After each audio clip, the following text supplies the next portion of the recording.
제가 흔적이 있는 삶이라, 흔적이 있는 삶이라고 하는 제목을 가지고 함께 말씀을 나누려고 합니다. 하나님이 이 세상을 창조하셨어요. 하나님이 창조한 이 세상에는 언제나 흔적이 남게 되어 있다는 거지요. 사람이 걸어가도 그 발자취가 남고요, 사람이 어디를 그냥 지나쳐도 항상 흔적을 남게 마련이라고 하는 사실을 우리는 기억합니다.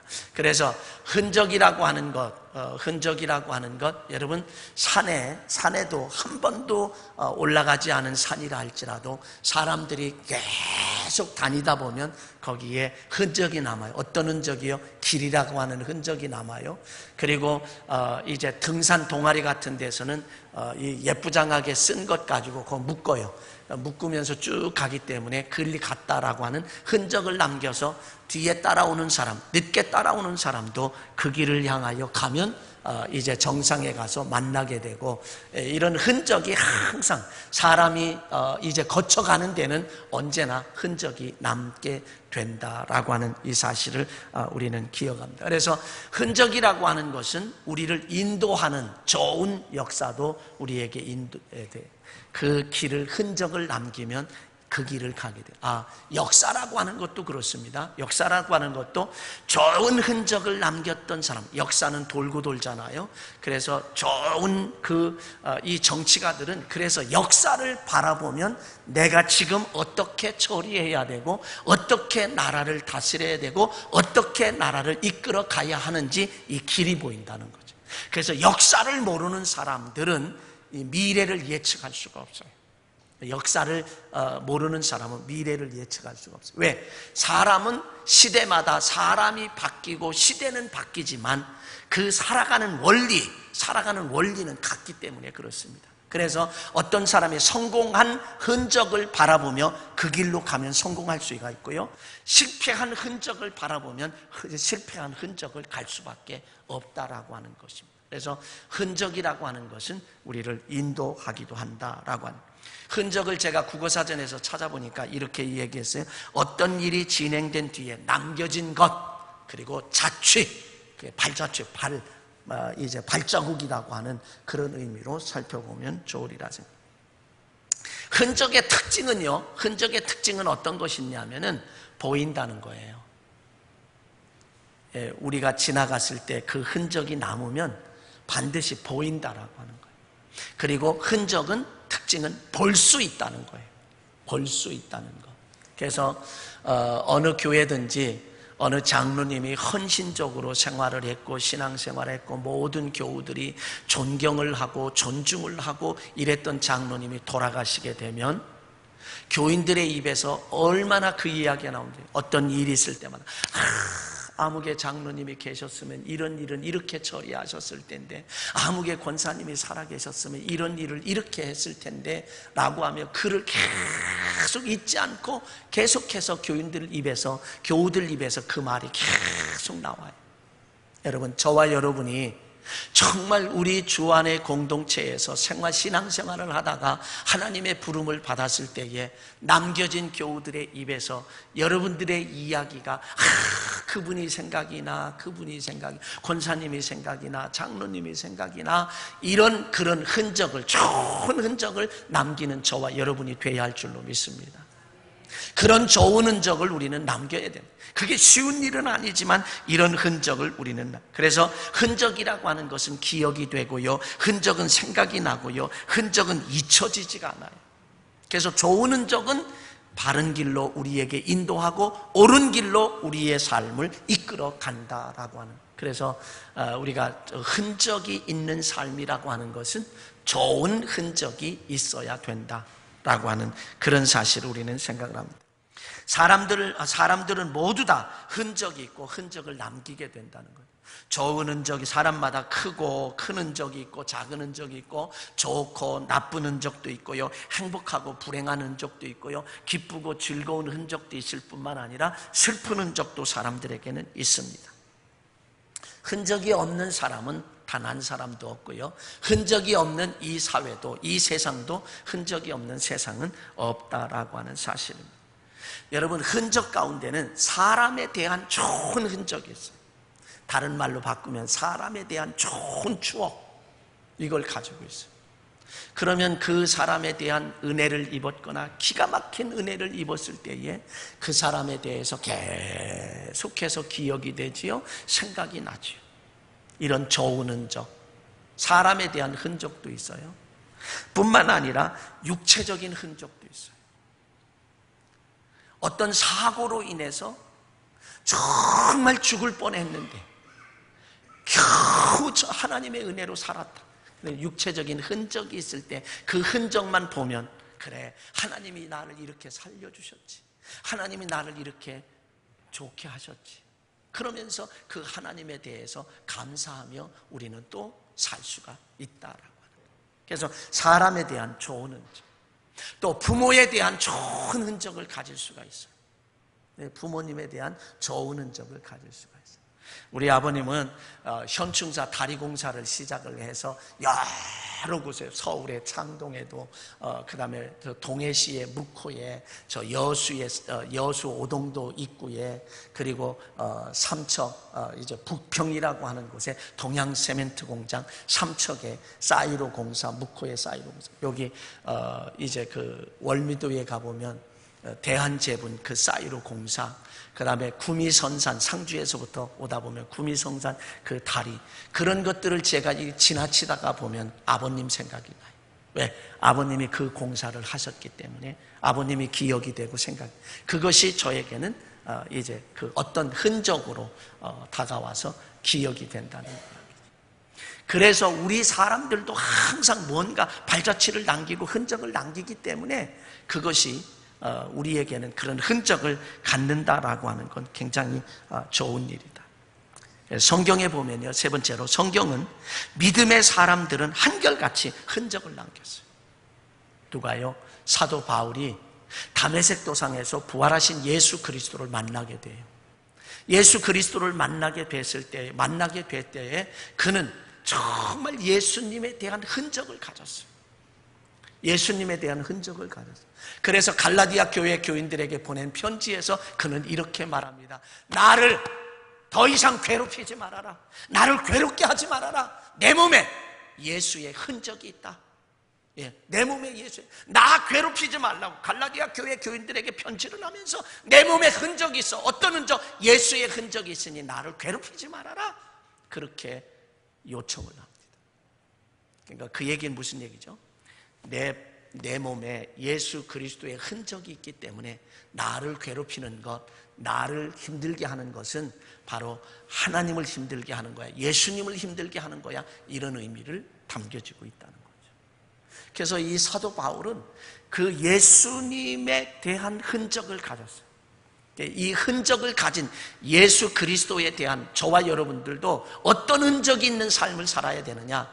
예수 그리스도에 대한 흔적을 가지고 살아야 된다는 거예요. 예수 그리스도에 대한 흔적을 가지고 살게 되면 특징이 뭐냐면 예수를 사랑하게 돼요. 어떻게 사랑하느냐? 아주 극진히 사랑하게 돼요. 어떻게 사랑하느냐? 끔찍히 사랑해요. 여러분, 딸 바보, 요즘에 공통되는 게 딸 바보, 그 다음에 아들 바보, 뭐 이런 얘기들이 쭉 나오잖아요. 딸 바보, 아들 바보, 뭐 이런. 호주 사람이면서 우리나라에 사는 윌리엄이라고 하는 그 사람 있죠. 아들이 윌리엄인가. 그저 계속해서 나옵니다. 아주 아들 바보. 여러분, 저와 여러분은 어떤 바보가 되냐? 예수 바보가 되어야 할 줄로 믿습니다.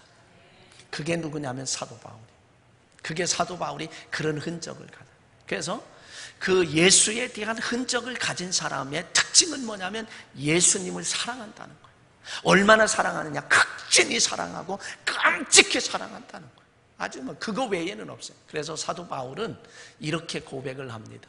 로마서 14장 8절에 우리가 살아도 주를 위하여 살고 죽어도 주를 위하여 죽나니 그러므로 사나 죽으나 내가 주의 것이로라. 우리가 주님의 것이, 주님의 것이다라고.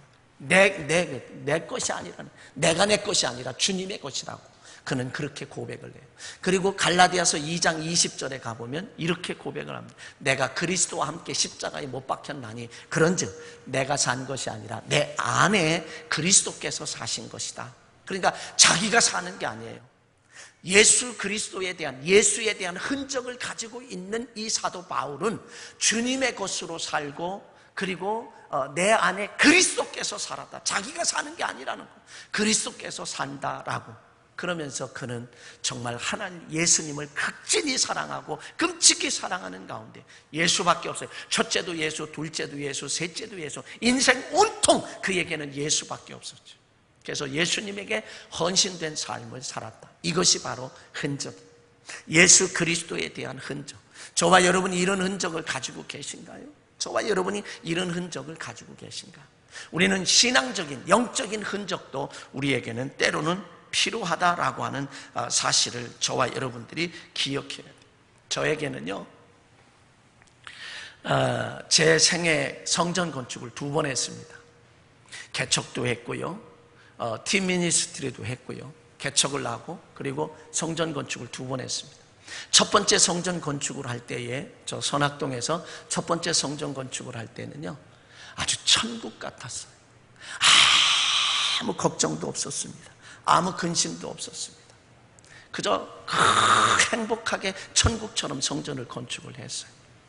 성전을 건축을 했고, 그리고 증축을 하고, 그리고 옆에 다시 주차장 부지를 매입하고 하는 그런 일. 그리고 이제 이곳에 성전을 건축하게 되었습니다.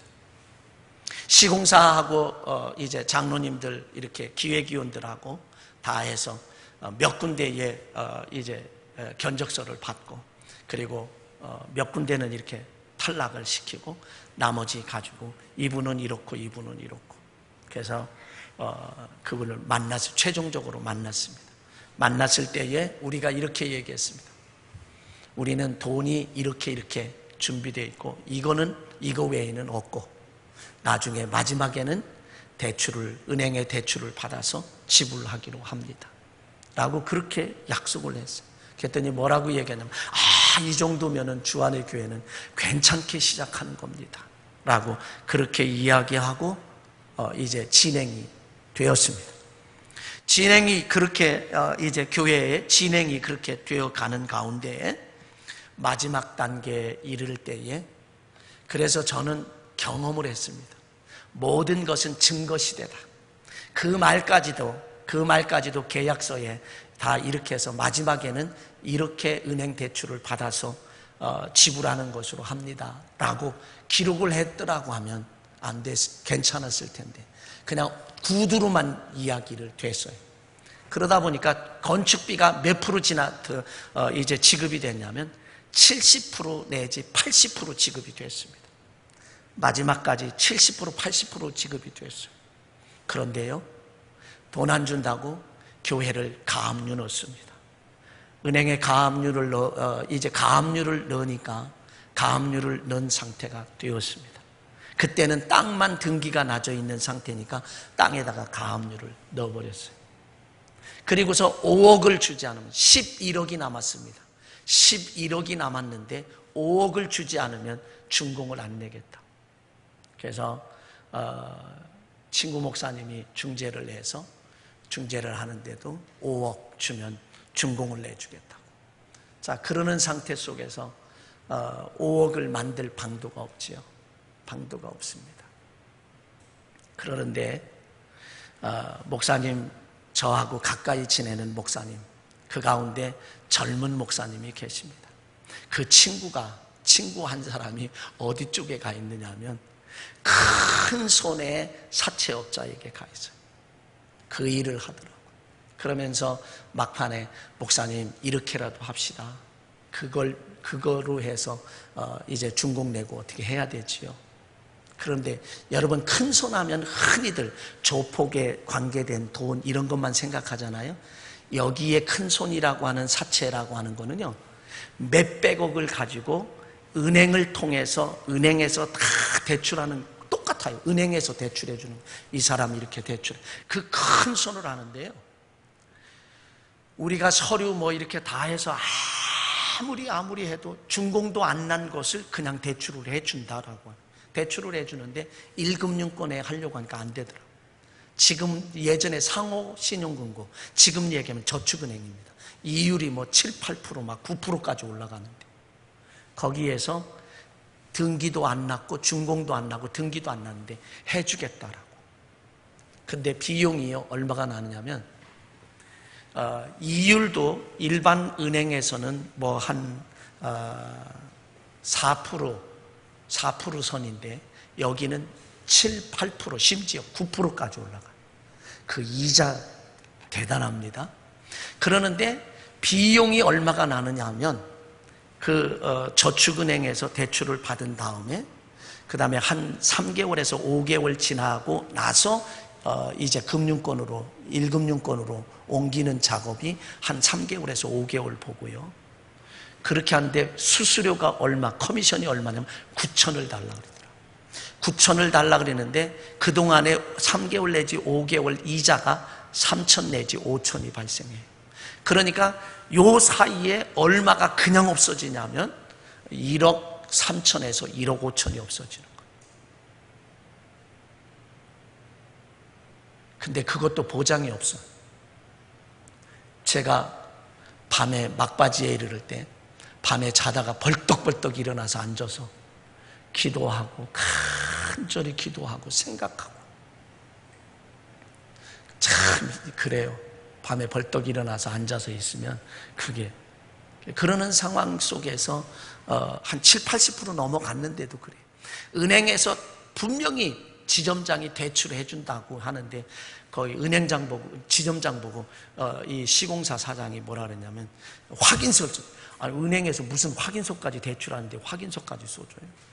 된다라고 이건 근데 자기는 찾아보니까 다 알아보니까 이 10억도 대출이 안 나온다는 거예요. 그러면서 그냥 그렇게 고집을 피더라고요. 그래서 그 큰손 사채업자 이렇게 빌려 제가 기도하고 쭉 생각하는데 나중에 제 결론에 이르기를 이거는 생명의 연장에 불과하다. 그렇게 해서 이렇게 해서라도 우리가 살아날 수 있다라고 하면 하지만 그렇지 않다라고 하면 이건 아니다. 그래서 제가 그렇게 해서 그 도왔던 두 분의 목사님과 함께 다시 만났습니다. 내가 기도 많이 해보고 또 생각을 많이 해봤는데 한번 생각해봐라. 나 이거 내려놔야 되겠다. 생명 연장에 불과하다. 그러면 내려놔야 되겠다. 그리고 그렇게 쭉 설명을 했더니 그냥 고개만 끄덕끄덕거리더라고요. 그러는 상황 속에서 이제 다시금 시공사 사장하고 이게 뭐 한도 끝도 없이 기다릴 수밖에 없는 상황. 다시 친구 목사님이 만나서 이야기를 하고 최종적으로 남은 11억에서 3억을 주면 준공하겠다. 그래서 각서를 합의서를 썼어요. 3억을 마련해서 주면 이제 하겠다라고 해서. 그런데 그 친구 목사님이 자기 교회 교인 가운데 권사님 가운데 사업을 하는 분에게 돈 4천만 원 현금을 가지고 왔어요. 현금 따발을 가지고. 그리고 저 중부연에서 1억을 대출을 받고 그리고 우리 교인 가운데 사채를 빌려서 3억을 만들어서 주면서 합의서를 썼어요. 준공이 나면 교회를 마음껏 사용할 수 있도록 한다. 그리고 은행에 대출을 진행한다. 근데요, 합의를 보는데 우리가 돈을 안 줘서 늦췄기 때문에 이자를 5천을 내놓으래. 5천을 내놓으라. 5,800만 원을 내놓으래. 5,800 기가 막히더라고요. 마지막 3억을 만들어 주면서 합의를 쓰는데 이자를 5,800만 원. 우리가 돈을 못 줘서 늦게 이게 됐다고. 자기 손해봤다. 그러는 걸 겨우 그러면 또 일이 틀어질 것 같아서 3천만 원 우리 친구 목사님, 김 목사님 이거 이렇게 해서 그냥 끝내자. 그래서 3천만 원을 더 사실 우리가 받아야 되는데 1년을 약속했는데 2년이 됐는데 우리가 받아야 했는데 자기가 오히려 약자기 때문에 3천만 원을 받아갔어요. 그리고 준공을 냈습니다. 준공을 냈는데 열쇠를 안 줘요. 약속 다 써 있는데도 약속. 열쇠를 안 줘서 주일날만 열어주고 나머지는 문을 잠궈서 주차장에서 저녁 예배 드리고 주차장에서 새벽 예배 드리고요. 그거를 한동안 했어요. 우리 교인 가운데는 문을 이걸 따자, 부수자. 그런데 제가 너 조금만 기다립시다. 그분들이 여기 다 계시잖아요. 기다리자고. 그거 문 따는 거 쉬워요. 문 못 딸 수가 없어요. 따지요. 그러나 그냥 두자. 그리고 저는 대출을 받아서 다 넘겨준 후에 열쇠를 다 돌려받았습니다. 여러분, 근데 대출을 하는 과정이 또 있었어요. 제가 목사님, 사모님들하고 모임이 있습니다. 카타콤이라는 모임. 목사님, 사모님들이 모였습니다. 지점장이 그렇게 장로교회 안수 집사님인데 그렇게 우리를 많이 애써서 도와줬어요. 그런데 그 본사에서 대출에 대한 주한의 교회 대출에 대해서 브레이크가 걸렸습니다. 그러니까 지점장이 보류해놓고 일주일 보류해놨어요. 그러면 저한테 목사님 보류가 됐어요. 좀 제가 더 노력해 보겠습니다. 그래서 그 목사님 사모님들이 모여서 제가 그 상황을 다 이야기하면서 얼마나 간절히 기도했는지 몰라요. 너무너무 간절히 기도했어요. 기도하고 났는데 11시에 모여서 12시 좀 넘어서까지 기도하고 그리고서 있는데 1시에 지점장이 전화가 왔어요. 목사님 통과됐어요. 그 순간에요 제가 얼마나 울었는지 몰라요. 그리고 목사님 사모님들을 뺑 돌려서 손을 콕 잡고 응답됐다고 감사하다고 고맙다고 다 또다시 통성으로 기도했습니다. 하나님 응답해 주셔서 감사하다고 막 기도를 하고 어느 목사님이 대표로 기도하면서 마무리 짓는 그 순간인데 하나님이 저에게 기도하게 하시더라고요. 그래서 하나님 연이어서 기도합니다. 그러면서 제 기도가 나온 게 어떤 기도가 나왔냐면요. 베델의 하나님을 잊지 않겠습니다. 베델의 소원을 기억하겠습니다. 오직 하나님께 영광을 돌리겠습니다. 오직 하나님의 뜻을 행하겠습니다. 오직 하나님을 기쁘시게 하겠습니다. 이 고백이 저의 고백. 마무리 기도하는데 이런 고백을 하게 되었어요. 그것이 저에게 목회를 35년 동안 하는 동안에 모든 흔적들이 저에게 많이 있지만 아주 그것처럼 절박하게 기도하며 응답되었던 그 하나님, 베델에 어려울 때 야곱을 만나주신 그 하나님, 나를 만나주신 그 하나님에 대한 이 흔적 때문에 저는 지금도 목회를 하면서 어떻게 하면 하나님을 기쁘시게 할까? 어떻게 하면 하나님의 뜻을 행할까라고 하는 이 일을만 생각하며 몸부림을 치고 있는 이 목회예요, 사실은. 그래서 이것이 이 하나의 사건이 저의 목회의 길에 바른 길로 가게 인도하시고 옳은 길을 가도록 저를 이끌어 주시고 인도하는 것이 바로 이 베델이라고 하는 흔적, 야곱에게만 있는 흔적이 아니라 막막한 상황 속에서 있는 그 흔적이 저에게 주어진 흔적 가운데 이런 흔적을 저는 가지고 있습니다. 그래서 이 흔적이라고 하는 것은 우리의 삶 속에 살아갈 때에 바로 우리 자신을 이끌어주고 인도해 나아간다라고 하는 흔적을 새 번역에서 보면 낙인이라고 하는 번역을 해놨어요. 흔적은 낙인. 그 다음에 영어 성경에서는 마크라고 하는 것으로 어떤 그 막 표시가 되는 걸로. 이거는 여러분 서부개척 시대의 영화들을 보면 그냥 그 소떼들이 그냥 가는데 그 쇠를 달궈서 그 엉덩이 쪽에다 지지잖아요. 지지면 거기 표시가 되죠. 이 낙인이라고 하는 것은 뭐냐면 내 흔적이라는 것은 내 소유가 됐다라고 하는 거예요. 이거는 자기 소유를 가리키는 거예요. 그러니까 우리는 하나님 낙인이 찍혔다, 흔적이 있다. 사도 바울이 나는 정말 예수의 흔적을 내 몸에 지녔다라고 하는 것은 예수님께서 나에게 낙인을 찍었다. 나는 하나님의 예수님의 것이다 라고 하는 소유권이에요. 나의 소유권은 누구에게? 예수님께 있다라고 하는 그런 고백이라고 하는 사실을 우리는 기억하게 됩니다. 그러므로 여기에 막달라 마리아는, 오늘 본문에 나오는 막달라 마리아, 어떤 사람입니까? 정말 비참하게 살았어요. 여러분, 귀신이 7귀신이 들었다 그랬어요. 여러분, 귀신이 7귀신이 들은 사람, 그의 행동을 한번 생각해요. 거라사인의 귀신 들린 자가 막 무덤 사이에서 자기 몸을 막 그냥 해꼬지하며 그냥 긁어대키며 소리를 지를 때에 예수님이 그곳을 지나갈 때 나와 무슨 상관이 있느냐고, 그런 모습을 여러분 한번 상상해요. 7귀신이 들려서 그의 삶의 형편은 한번 생각해 보시라. 이루 말할 수 없는 형편이에요. 그런데 예수님께서 그 7귀신 들렸던 막달라 마리아에게서 그 귀신을 쫓아내줬다. 정말 예수님에 대한 놀라운 흔적을 가지고 있는 여인이, 예수님에 대한 흔적을 가지고 있는 여인.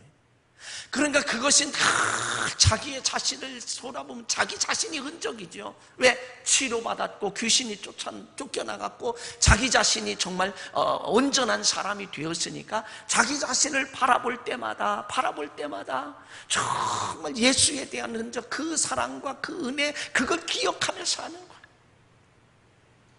그걸 기억하며 사는 거예요. 그러니까 이 막달라 마리아는 그 비참했던 상황 속에서 이 막달라 마리아는 예수님이 언제나 그 흔적으로 기억이 되고 생각이 되는 거예요. 그래서 그는 골고다 십자가에 못 박힐 때 그 현장에 그는 있어, 제자들은 다 무서워서 도망가고 다 했지만 그 현장에 있었고요. 예수님의 장례식에도 그는 그 자리에 있었고요. 그리고 예수님의 부활을 천사들이 부활을 이제 이 막달라 마리아에게 알려주었던 그런 모습도 우리는 보게 됩니다. 그뿐만 아니라 부활하신 예수님을 막달라 마리아를 처음 만나주셨어요.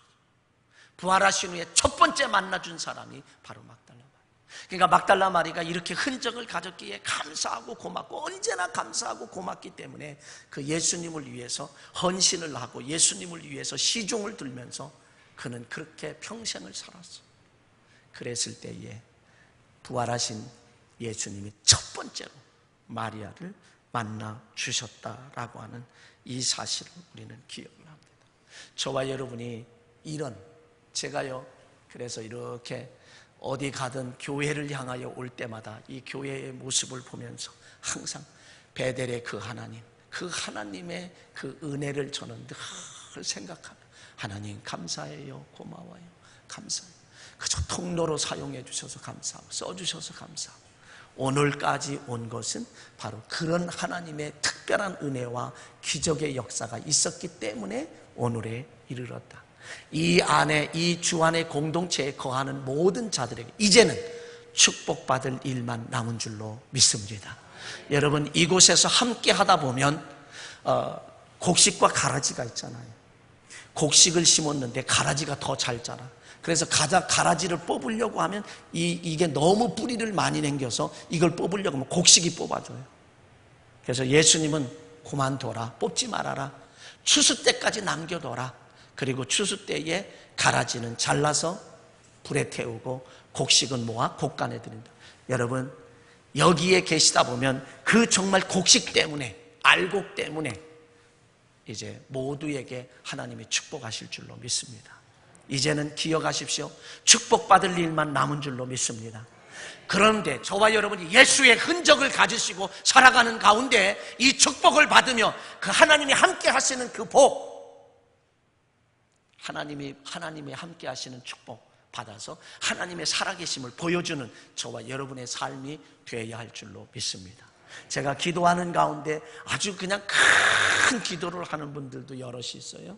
여러분, 그런 역사 속에 이런 축복받는 역사, 바로 예수 그리스도에 대한 흔적을 가지고 언제나 감사하며 주님의 그 사랑을, 주님의 은혜를 순간순간 체험하고 느끼며 하나님이 역사하시고 하나님이 함께 하시는 그걸 느끼며 사는, 체험하며 사는 은혜가 넘쳐지시길 주의 이름으로 간절히 축원합니다. 사랑하신 아버지 하나님, 은혜 감사합니다. 우리가 무엇보다도 예수님에 대한 흔적을 갖게 하옵소서.